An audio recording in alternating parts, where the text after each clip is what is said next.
Hello, welcome to my webinar. My name's David Glover and I want to thank you for taking the time to join me today on this webinar on how you will discover the ultimate proven formula for realizing your property potential. Why is it that some people purchase property hoping it will make them money and then seem to be disappointed with the reality? Often it seems even those with one investment property can't seem to get to the next one. Are you confused about the term negative gearing and cash flow positive? What about the term equity? If you are one of those people that feel they can't figure out how to create wealth via property in a low risk way to take your life to another level, then this webinar is for you. So grab a pen and paper out, because the information I am going to share with you today, you are not going to hear anywhere else, and it is priceless. This webinar is for you if you want to build a property portfolio of more than one investment and potentially add multiple properties every year. How many of you out there are feeling the pain and ongoing stress of a negative cash flow property, finding it hard to put together another deposit, feeling trapped as you know you have to stay in your current job or even take out a second job to pay the shortfall of your properties by following the negative gearing strategies, finding yourself constantly stressed out, hoping and praying that your investments will go up in value? This webinar is also for you if you are looking to get yourself out of the rat race and become financially free. Have you ever felt frustrated that you don't know how to find cash flow positive properties? Imagine that you finally have, after years of research and time wasting, now know the secret to creating your own multiple sources of income coming from your own property portfolio of assets. What would your life begin to look like? This webinar is also for you if you want to learn the industry secrets successful property investors don't want you to know. How many times have you become frustrated, angry and felt unsure about how to realize your property's potential to produce money every week and release big chunks of money? This webinar is also for you if you find yourself confused about how to force your property value higher without praying that the market rises to meet your needs. Have you ever felt frustrated that your properties are not rising in value? After purchasing them, paying stamp duty and investing all that energy required to obtain control of the property, how would you like to know that you can actively work towards achieving a capital gain, that increasing your wealth without hoping and praying that the market keeps rising? This webinar is also for you if you don't want to be a property hopeful, but a real property investor that has realized their potential. How many times have you read the articles about property investors and wondered why you are still chasing your tail and can't build that elusive property portfolio you dream of having? Feeling envious and feeling frustrated, asking yourself, what is it that they know or have that you don't? What led me to this webinar? 25 years ago, I was the first in my family to go to university, where I studied engineering, and that's where I met my wife, also an engineer. Engineering is one of those jobs where you move around the country depending on where the projects are. How many of you can relate to the Jen Summer story where she collected investment properties as she moved around as a school teacher? I can, because that's what happened to us. During that time, we purchased 10 properties. We typically used the strategy of cosmetic renovations after some really cool purchasing strategies, and then sold them, leaving us with 5 properties remaining in our portfolio. As children came along, all 3 of them for us, we found it impossible to run a 2-career household. I became home dad, mainly by choice. After consulting many large projects around the world, I was actually very burnt out and frustrated. For the kids' school, I coached or managed the soccer, netball and now touch football teams. I love giving back, and as home dad it's really special to be able to be there for my kids and not on a plane. Property has allowed me to have this lifestyle. The turning point in my life was when I realised I was working too hard towards one big win. We held on to an 8,000 square metre property in the south of Brisbane near Beenleigh, where I conducted my first development application, looking to go on and build 14 houses. Nothing like jumping in the deep end first. It was during that project that I started analysing the value of subdividing titles, building houses, all of the quick profit, and the majority was in the actual land component, and the slow path was building and selling.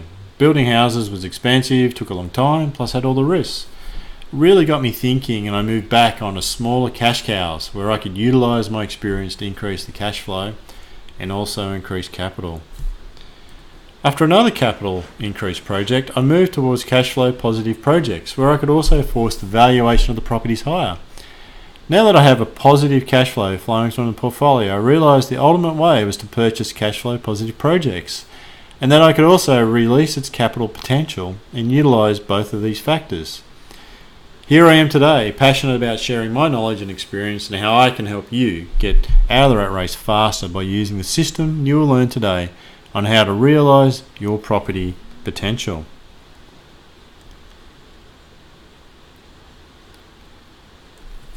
Coaching and managing sporting teams is one of my other passions.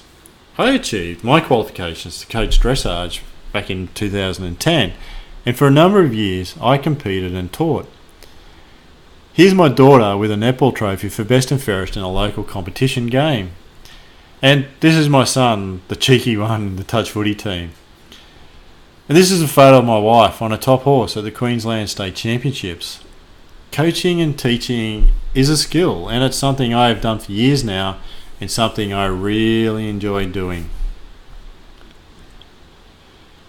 And here's what I've done with my property deals. Our first purchase was at Cahib in Newcastle, New South Wales, back in 1994, whilst we were still university students.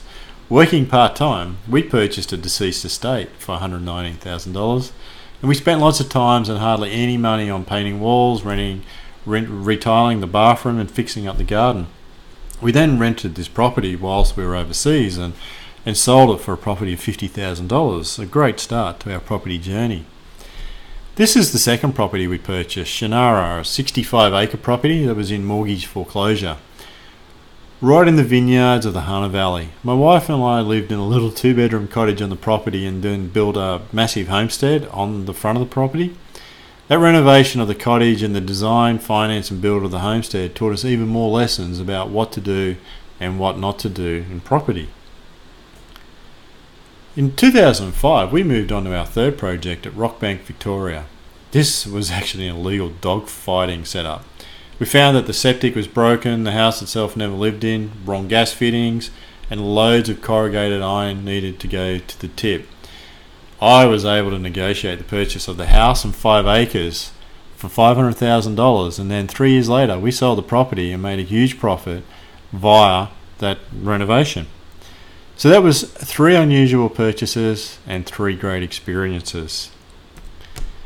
We're off to Brisbane, and once again we looked for acreage. I was able to find one in Beenleigh, Queensland, next to a school, and the owner happened to be there mowing the lawn at the time. A quick chat to the owner and a handshake and the deal was done. This 5-bedroom house and pool on 8,000 square metres we purchased for $500,000. We lived there for a couple of years and then we're off to a project on Adelaide, but we rented this property out to our pool man.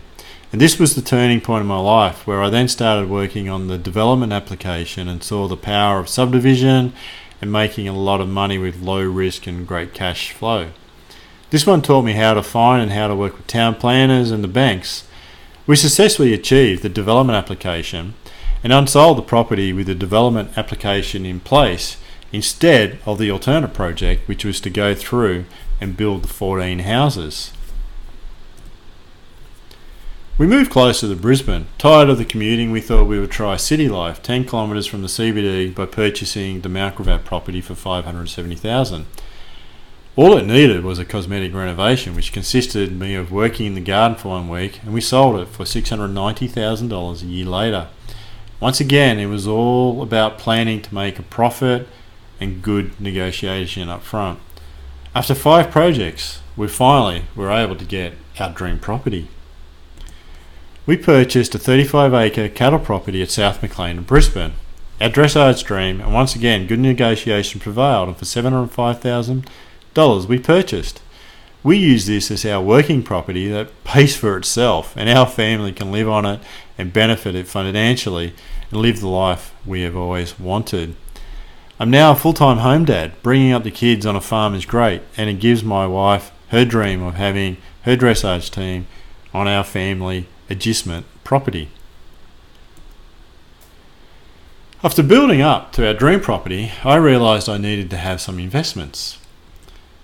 Then I set off to purchase highly cash flow positive investments that would also have high capital growth. Here is a Jimboomba property which I used my self-managed super fund to purchase. The purchase price was $580,000 and it brings in $800 a week in rent. That's a 7% yield return in a massively growing area of southeast Queensland. 2 houses on 5 acres, so while at the moment I can't split the land, it can sit there in our super fund, returning a great cash flow, building our long-term wealth. I then went searching Australia for my target model and found it close to home. At Manning Street in Jimboomba, 2 houses on a single block that could have the title separated. 2 rental incomes, very cash flow positive, purchased well under market value and with title change opportunity. Using my experiences, I built my town planning team and my banking team and proceeded to conduct the title split project, all the time whilst receiving positive cash flow. So purchased at $562,000 or $281,000 each for 10-year-old, 3-bedroom, 2-bathroom, brick houses with high capital growth potential due to the fact it's in a location and that I could also force the capital growth via a title split. From my first inspection of the property on the 30th of September 2016, I made the offer, completed the sale, progressed the project and received a revaluation all over a 19-month duration with a $98,000 paper profit. Considering that we obtained a 10% deposit, 9% loan, the $56,000 deposit was able to be easily refinanced out of the project and back into our hands. All the while we had completely happy tenants. What could you do with that sort of return? You could pay down some of your mortgage and still invest in another asset. And here's Rob Roth, a console operator in Sydney. Rob actually was our first tenant at our property at Cahaiba in Newcastle, way back in 1994. Whilst Rob has certainly seen our property journey, it took an opportunity over holiday break in the 2016-2017 Christmas period to share my knowledge, experience and data. Rob has been able to leverage from my knowledge, experience and strategies for the style of projects that suit his present circumstances. Within less than 1 year, Rob has amassed an amazing 3 properties. Having solid foundations, Rob is realising his property potential as he develops his Caboolture project towards a commercial development, probably a storage unit complex, and enjoys positive cash flow from a very well located property in one of the fastest growing areas of Australia, enabling him to see retirement being so much closer. What could you do with this knowledge and experience to change your life? 5 steps to creating wealth through property. In step 1, searching, this is where I'll cover the best way to initially conduct your search for potential property projects. You will learn how I use domain.com.au to provide a list of prospective properties, a quick look at realestate.com.au, a tour of Facebook opportunities, and how to develop your own network of people looking for you. Then I'll show you an insight on some paid online services and how to get what you need from them. In step 2, feasibility study, this is where I'll cover how to effectively and efficiently plan for the project. This is truly where you make your money on the way in. We will cover how you do it and actually enjoy the process. In the 3rd step, purchasing and cash flow, this is where I'll cover how to purchase the property and how you can set about increasing the cash flow. In step 4, forcing equity, this is where I'll cover how to manufacture equity so you don't have to wait for the general market. There are many ways to realise a property's equity potential. Most involve utilising other people's skills. People such as builders, tradesmen and town planners. In the 5th step, banking and repeating, this is where I'll cover the finance puzzle. The governing bodies for the financial institutions have made changes to getting your loan approved. I'll show you how to prepare for your valuations, how you can actively work for the best valuation, and how to prepare for the all-important bank meeting, the one that will enable you to reap your reward ready for your next project. In the first step, searching. Searching for potential property projects is an art and a science. To be able to find undervalued properties, it is wise to understand what the drivers may be. There are some strong reasons for when properties are sold quickly or also seen as a fire sale. Of all the ways to find properties, the 3Ds seem to get people excited the most. The 3Ds, as they are known, are divorced, deceased, and distressed. Typically, these three styles will go through real estate agencies and usually go to auction. Before or after the auction fails, you can submit an offer through the agent. For divorced properties, look for words like must be sold in the ad title. For deceased estate properties, typically the photos give it away. Older properties that look a little dated, slightly run down. For deceased properties, there's also the public trustee. You can sign up to their website for the monthly list. This is a great place to be looking, and your potential purchase is just part of the overall estate being finalised. Once again, it's typical to go through a real estate agent. The downside here is that multiple benefactors of the estate may have very different expectations on the price. Distressed, the third D. It's a sadder world where potentially a bank has foreclosed on someone. These days, the bank go through particular real estate agents and don't fire sale the property. They often auction it first and then put it on the market. You can get access to court documents that list the actions of the banks against the registered mortgage holders. I'm not personally interested in strategies that involve you getting in between the bank and the current mortgage holder and acting as a so-called white knight. There are just too many other great deals out there. Now that we have gone through the 3Ds, I want to show you many great and easy ways to find great deals. Here are my top 3 models. The hidden gems. The properties that have just too many buyer objections. And I've become a fan of the properties where the owners are selling them themselves for sale by owner. Unearthing these hidden gems is being able to look at a property and foresee or imagine what it could be. My grandfather-in-law was a master at this and would form a picture in his mind of what a particular property could become. When that excites you, then it's a potential hidden gem. Unloved properties can include the 3Ds just discussed, plus a multitude of other properties that are just being presented poorly. Things like only one photo on the listing, hardly any information on the property, needs a huge cleaner, fences fixed, the plain old ugly duckling of the world. Seeing past this initial presentation to see what's behind.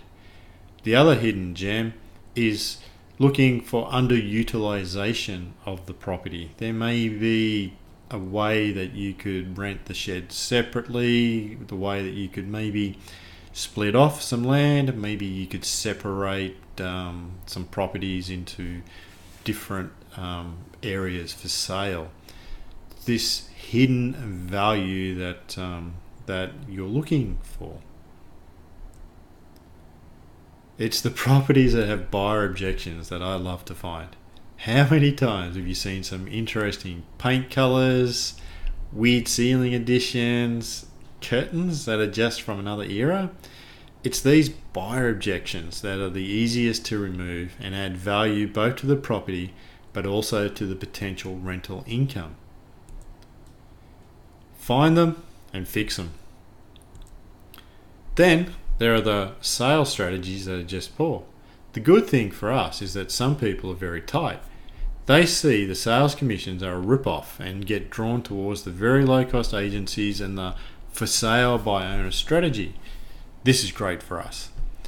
By trying to save money, they are inviting us to share in what they may have spent with a real estate agent, plus inadvertently place their property potentially into the unloved and buyer objections category for us. Then there are project opportunity properties.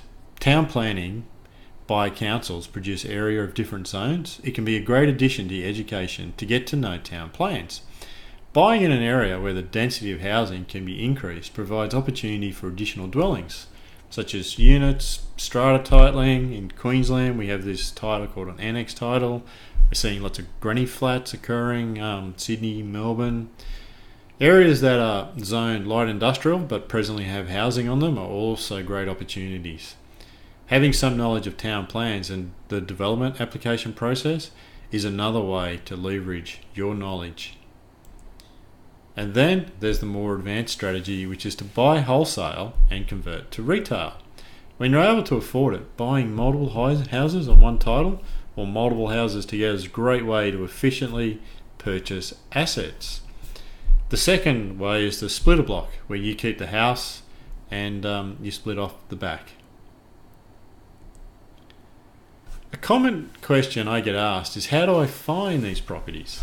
The answer is that I find them through a wide and variety of ways. Realestate.com.au is Australia's most used website for property searches. Did you know their app has been downloaded 7 million times? And Domain.com.au. Actually, Domain is my preferred search function, and its map use is great. Plus, you get a lot less ads thrown at you when you're on the sites. Here are some stats from the Realestate.com Owners Yearly Annual Report. Clearly, Realestate.com.au is performing very well. Almost 70 million visits per month to the two sites. That's a lot of visits to websites. Over 1 million Australians visit the realestate.com.au website every day, and over 7 million people have downloaded their apps. They are just staggering numbers. Some secondary sources I look at, places like the Facebook Marketplace and Facebook groups. Over the last few years, this has been a nice source of potential property projects and the actual source of two purchases. While it's not a really pretty platform to use, its lack of user-friendly aspects mean that other people are not using this source as much. Gumtree is another good place where opportunities can be found. I've looked at a number of leads from Gumtree. Quite often, it has the sale for owner strategy going on, so it really is worth a look. And the local property paper, yep, it's still an option. Every now and then there will be something that catches your eye. I'm always keeping an eye out for property project opportunities. So when I'm driving around, I observe different properties and I'm always looking for opportunities to add value to a property. Every time I go to a property inspection, I always go for a walk around that opportunity, and I especially check out the neighbouring properties. And another really great way is to check out the current opportunities, but it is to also utilise Google Maps. When I find these opportunities, I make direct approaches to the owners. I like to write them a letter and mail it to them, or you can put it in their mailbox. But if you don't have access to RP data or Price Finder to obtain the owner's names, then take the chance and mail it to the address. The downside here that is if it's rented, then you need to address it to the owner and hope that it may get passed on to them. For those that do have access to either Price Finder or RP data, utilising either of these services, one can get the owner's names and addresses and get a lot more information regarding the opportunity. Then lastly, your network. It takes time, but it does work. Every day we get the opportunity to meet different people, and you can quietly let people know you are looking for a property project. By getting used to letting people know what you are looking for, you effectively get to tap their network. I have a business card, Blue Gum Property, that I can give to real estate agents that I meet, to people that express interest in property. You never know when you will meet someone that has a great lead, so make up a business card, plus have a 1-minute quick spiel on what you are looking for in property. Then confirm your target list. After utilising all these lead generators I've just shown you, you need to put down into a consolidated list your target list. Make sure you have at least 5 properties that you'll be working on before you move on to the next step, as some may not be negotiable or they may already be sold. 3, 2, 1.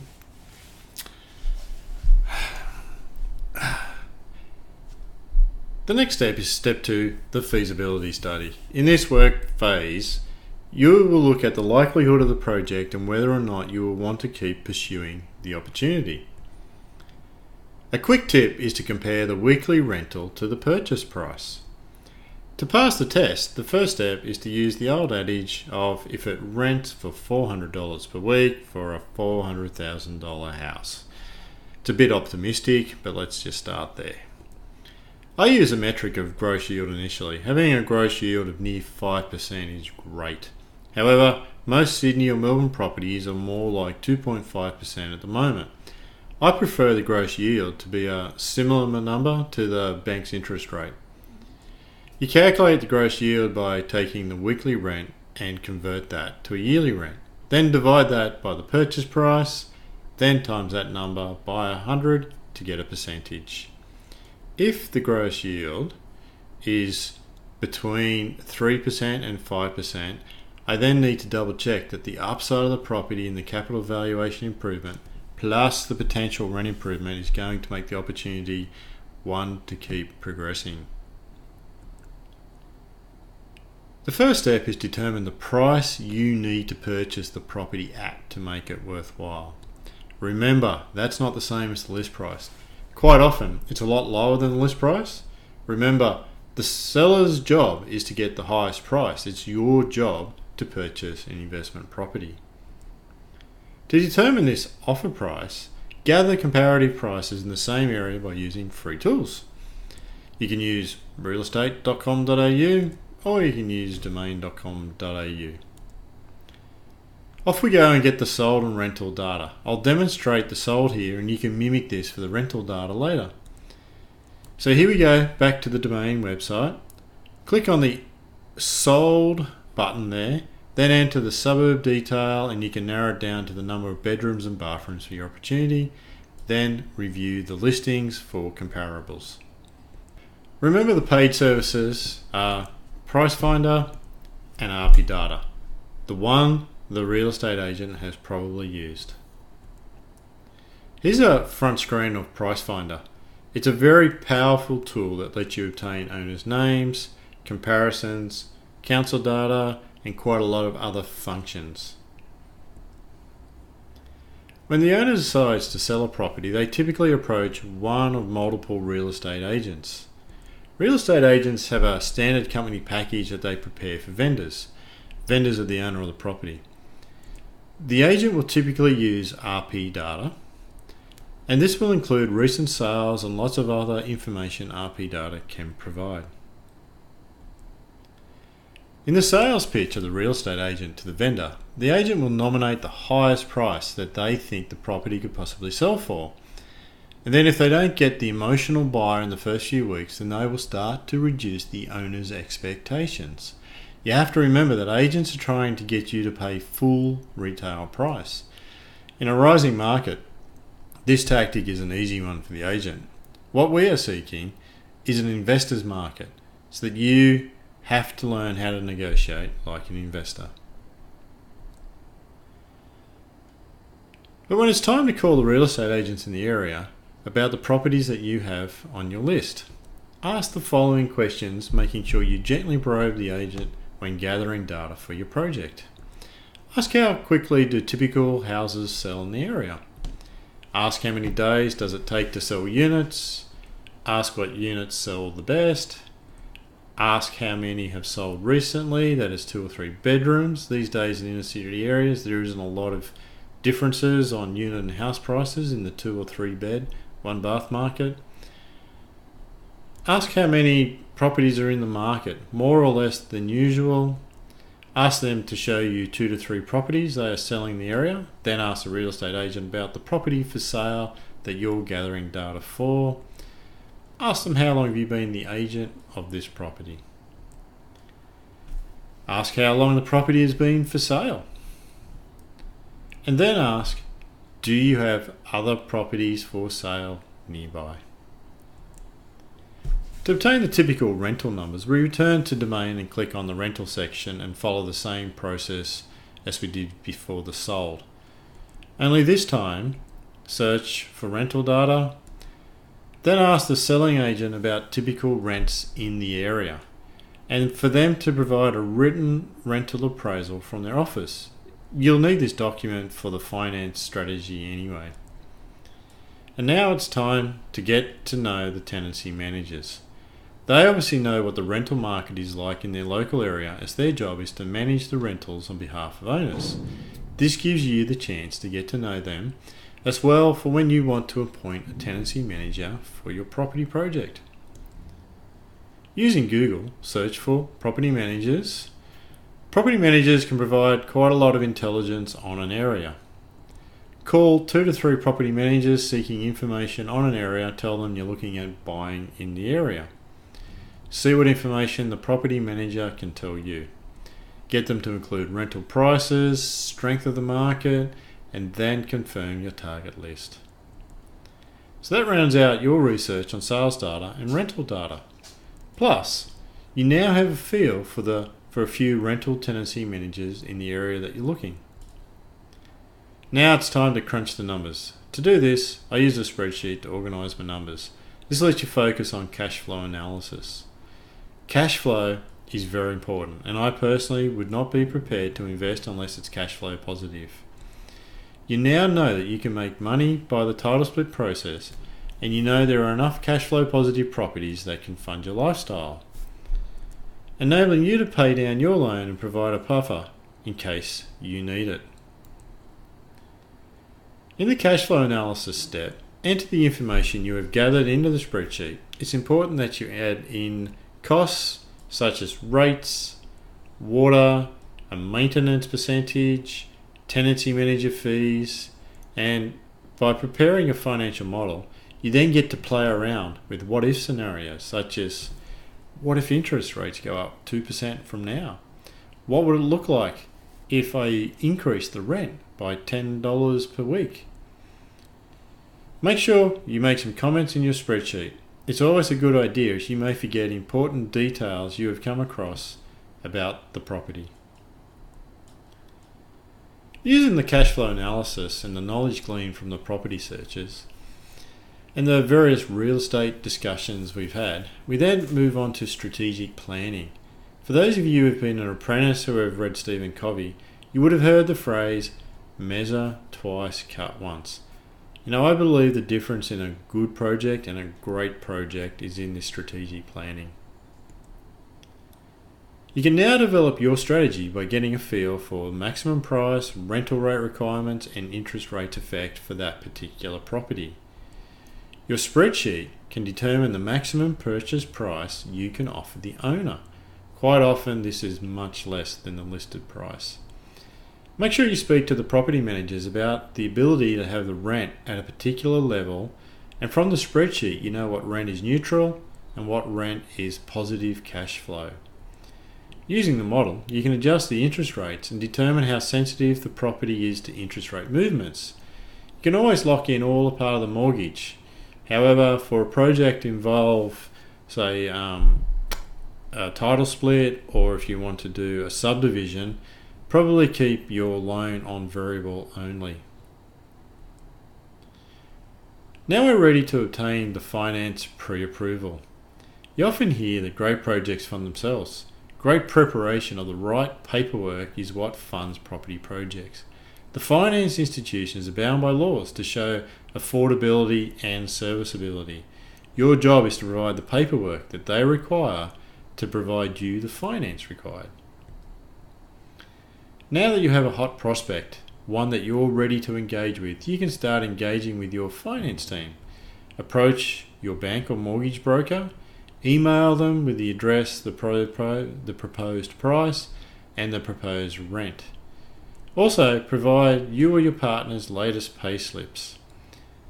List out your current liabilities, ask them what deposit would be required, and generally just try and relax. At this stage, you just want to be pre-approved and know what conditions may be required. Now we've completed our due diligence and have a great opportunity in hand, we now need to move on to step 3.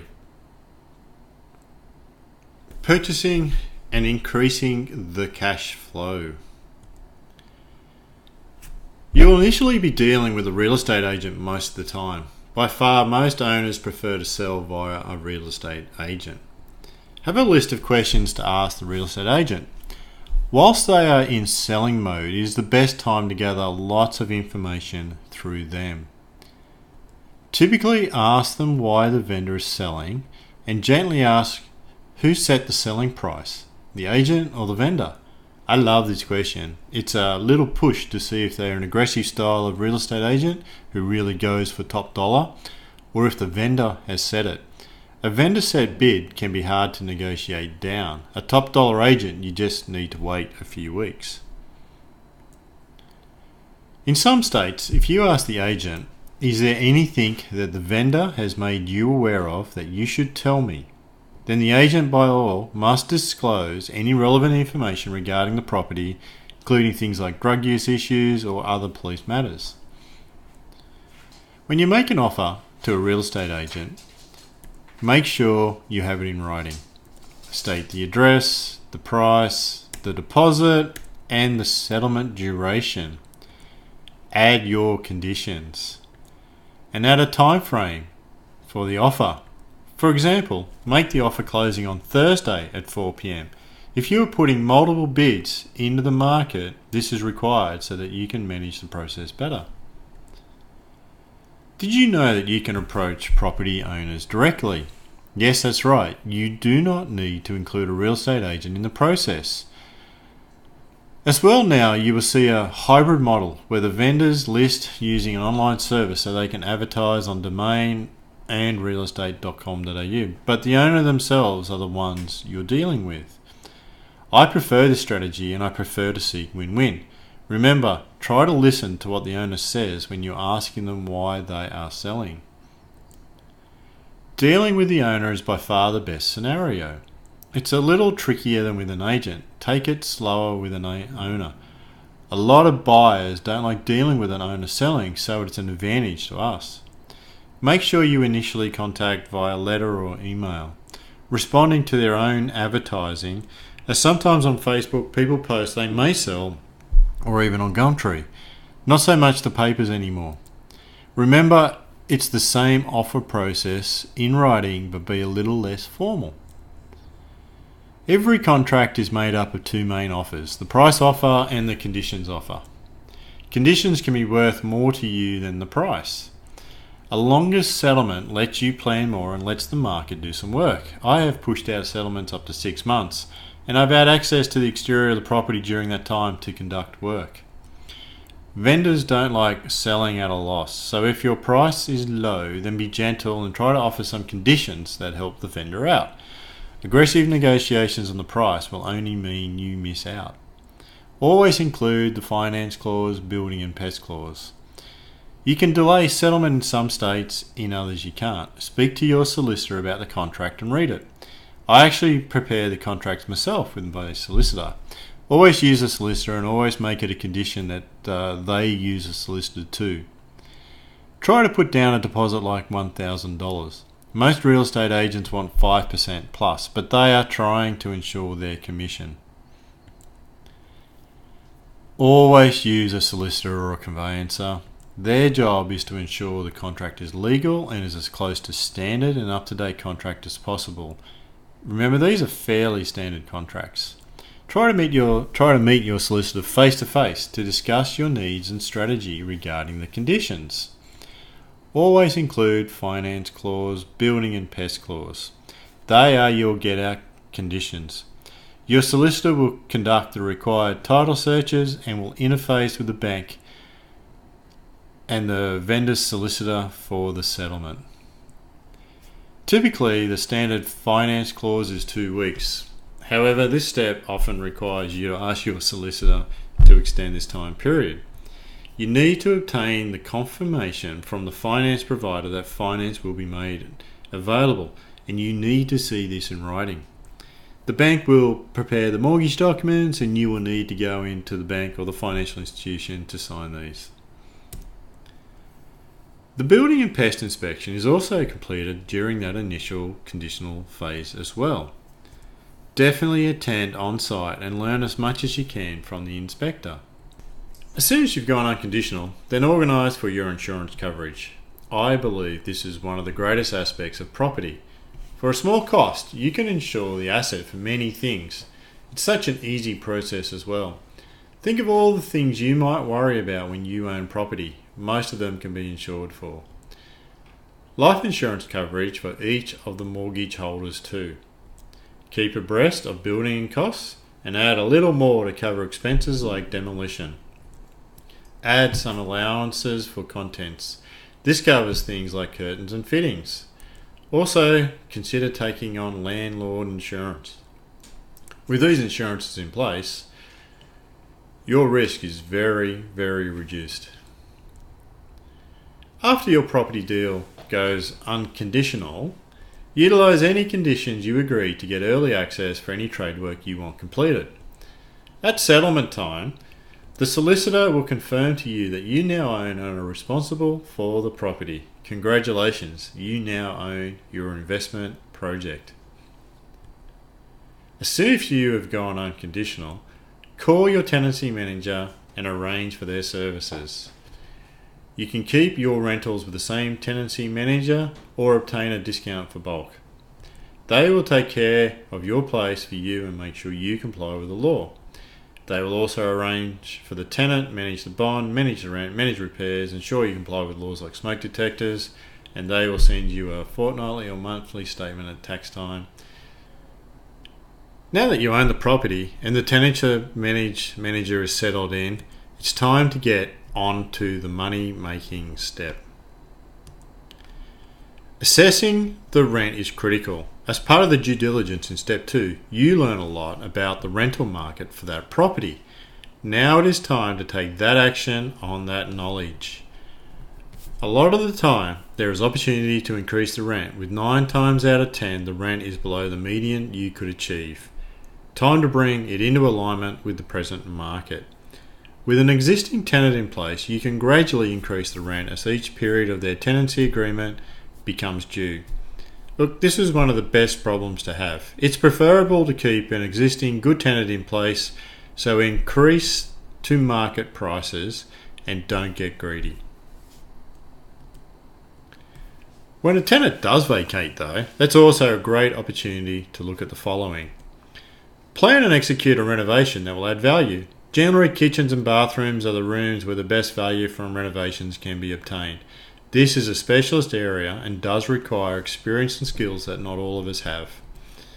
Allowing pets is something that a lot of property investors seem to want to avoid at all costs.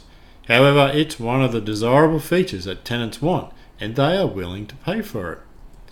There are other features that tenants do desire, perhaps wheelchair access, perhaps disability aids in the building.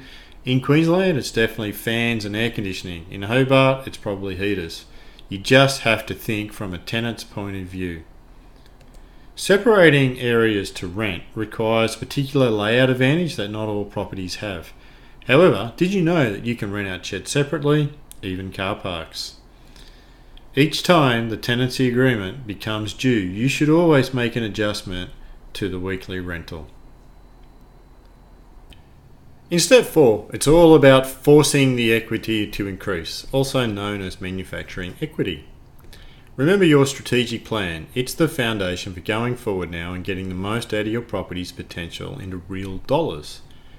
Typically, these actions will be one or a combination of a cosmetic renovation, a full-on renovation, a room addition or reconfiguration, conducting a development application, do a title change like a strata title, or a subdivision of the block, the classic split block, or preferably now a 1 into 3. Of all the ways to add dollars to your project, by far the best way is a cosmetic renovation, and a lot of this can be done with a tenant in place or whilst in a tenancy changeover. It's amazing what a week's work can do to a property. Painting walls is the number one value adder. Going for a universal look throughout the property. Quite often the ceiling doesn't require doing. Cleaning all the windows is quick, but a very noticeable improvement. Whilst the curtains are off for the painting, take the opportunity to clean the windows. The garden is another area that often needs a clean up. Curtains are one of my all-time favourites. Easy to take from this to this. Venetian blinds are still very useful too. Take a good look at the ceiling. Often the light fittings and fans can be a real variety of styles. These days LED downlights are well worth the investment. They're low maintenance, plus they look great. Optional work includes the fans. For most states, rentals require smoke detectors. Take a look at the smoke detectors presently in place, and while the electrician is on site, fix the smoke detectors and also get them to look at the safety switch. And change out any power points that look dodgy.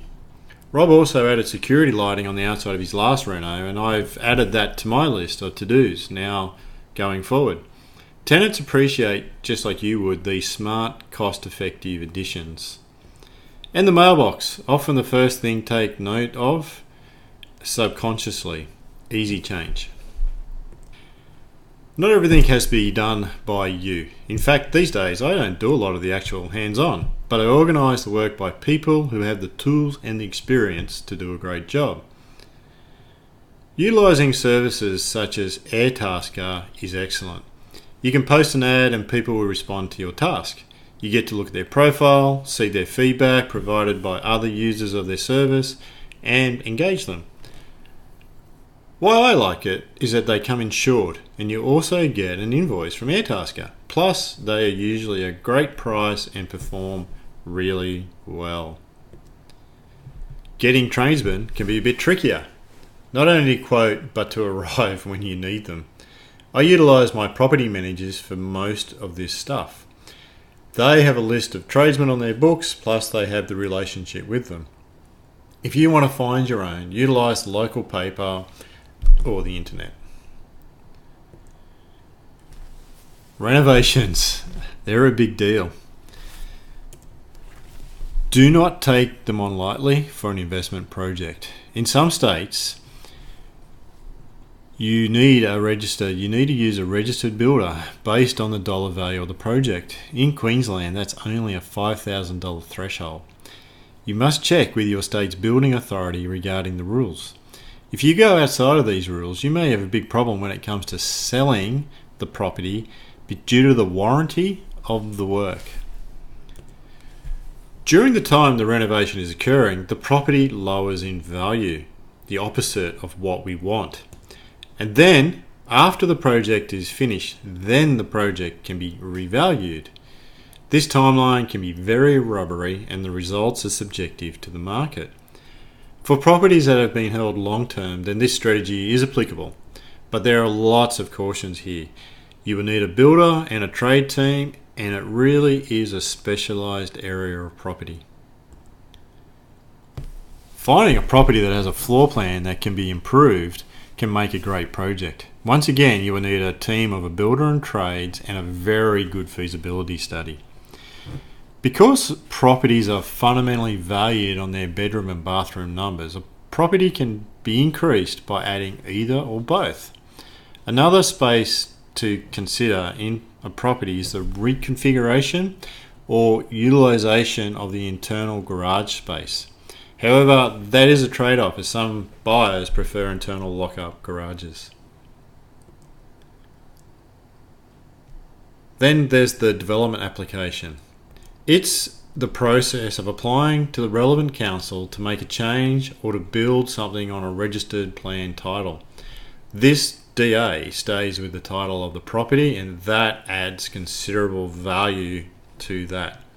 Especially, a developer will then take on. They don't want to waste up to a year of their time. They would rather take a bird in the hand. One of my favourites is the change of title. When there are multiple buildings on a single title that can be separated into a title which provides the ability for you to be able to sell each of the properties individually. It's a way of buying in bulk and selling retail. And then there are the classic subdivisions. This is a very tried and tested model in the property world, finding a block approximately 2.2 times bigger than the minimum block size required by council for a dwelling, or 3.4 times for a 1:3. So if the town plan requires 500 square metres for a dwelling, then go find a 1,200 square metre block for separating into two. You still need a good eye for opportunities here and an understanding of the council town plan, because there are lots of things like vehicle access and utilities that need to be considered. It's not a beginner's strategy unless they have studied, understood the town plan, and have a town planner they can work with. Here is my personal story of my first go at trying to find a town planner to work with on one of my development application projects. I prided myself on my ability to form teams. That was, of course, until I tried to find a town planner to work on the Beenleigh property to help do the development application. Oh gosh, I met up to 10 people, and I was sitting down with my mate. Actually, we're at our coffee shop for our morning ritual, and I cried over my coffee how sucky I was at finding a town planner. It had been awful. I'd last 5 minutes in one meeting before retreating. Not long after that conversation, the phone rang and I hear, "Sorry mate, I've been so busy I just remembered to call you back. What do you want?" Well, I wanted a coffee conversation, and 2 hours later we shook hands and kicked off the project. He taught me what a great town planner is. From that experience, I have found there are 4 key questions to initially ask the town planner. What projects are you currently working on? What council did you work for? Which ones do you regularly engage with? And can you explain to me the process required to conduct the strata titling in this council area? At this point, it is worthwhile getting a clearer picture of what role council plays in many of these scenarios.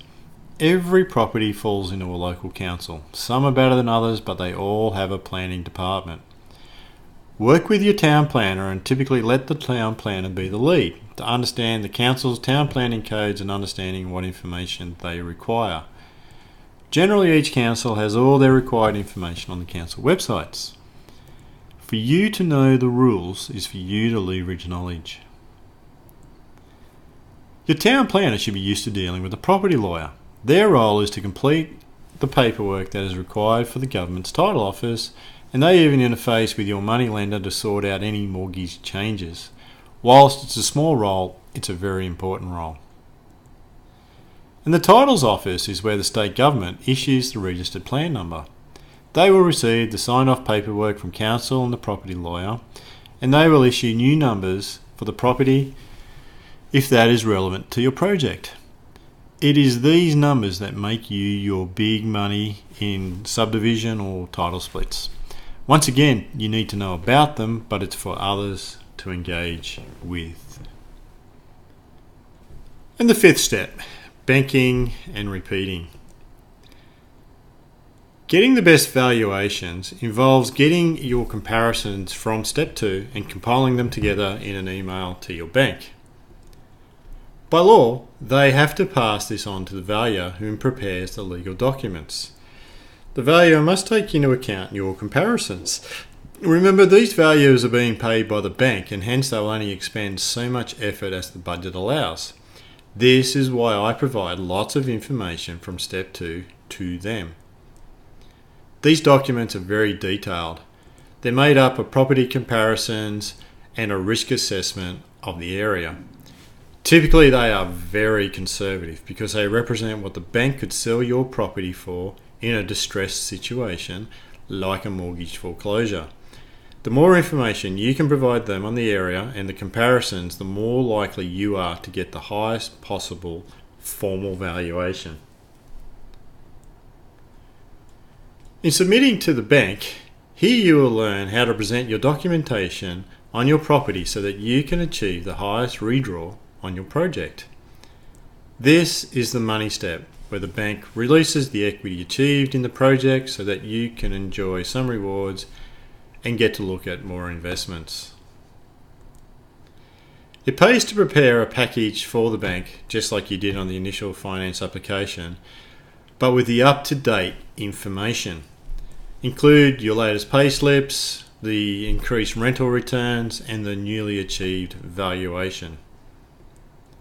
With this information, the bank can look at preparing an equity release loan for you. You can then release some of the equity for the next project, but always speak to your own financial planner about your own circumstances and whether this is suitable to your situation.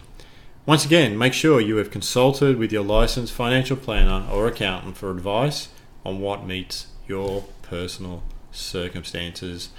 You may be better, sell it down off your loan instead of releasing the equity, but have that conversation with a licensed professional who can really help you there.